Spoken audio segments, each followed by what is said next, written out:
আসসালামু আলাইকুম রহমতুল্লাহি ওয়া বারাকাতুহু। সালাতুত তাওবা, তাওবার নামাজ। আমরা মানুষ, আমাদের গুনাহ হয়ে যায়। এই গুনাহ থেকে বেঁচে থাকার জন্য বা গুনাহগুলি মাফ হওয়ার জন্য আমরা যেই নামাজটি আদায় করব সেই নামাজকেই বলা হয় সালাতুত তাওবা।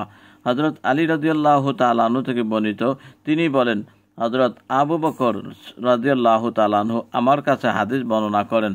তিনি বলেন, আমি রাসূল করিম সাল্লাল্লাহু আলাইহি সাল্লামের নিকট থেকে শুনেছি, তিনি বলেছেন, যখন কোনো বান্দা, কোনো ব্যক্তি কোনো গুনাহের কাজ করে ফেলে,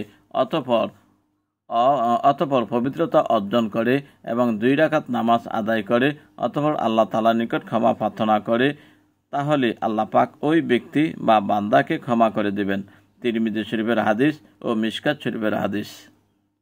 যদি কেহ কোনো গুনাহ করে ফেলে, তবে ক্ষমা পাওয়ার জন্য প্রথমে গোসল করে 2 রাকাত নামাজ আদায় করবে, তারপর একাধিকবার নিম্নোক্ত দোয়াগুলি পড়বে: আস্তাগফিরুল্লাহ রব্বি মিন কুল্লি যামবি ওয়া আতুবু ইলাইহি। এই দোয়াগুলো বেশি বেশি করে পড়বে। আরও ইস্তিগফার দোয়া আছে, এখানে এগুলিও পড়তে পারবে। আল্লাহুম্মা ইন্নী আতুবু ইলাইকা মিনহা লা আরজিউ ইলাইহা আবাদান। আল্লাহুম্মা মাগফিরাতুকা আওসাউ মিন জুনুবি ওয়া রাহমাতুকা আরজা ইনদি মিন আমালি। এখানে বাংলা উচ্চারণ দেওয়া আছে, অর্থ দেওয়া আছে। আপনি ভিডিওটি পোস্ট করে তা মুখস্থ করে নিতে পারেন।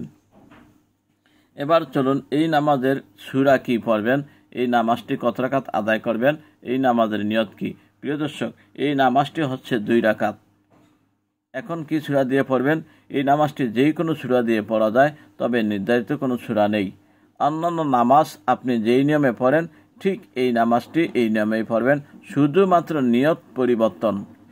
তাওবা নামাজের আরবি নিয়ত: নাওয়াইতু আন উসাল্লি লিল্লাহি তাআলা রাকাতাই সলাতি তাওবা সুন্নাত রাসূলিল্লাহি তাআলা মুতাওয়াজ্জিহান ইলা জাতিল কাবাতুশ শরীফাতি আল্লাহু আকবার।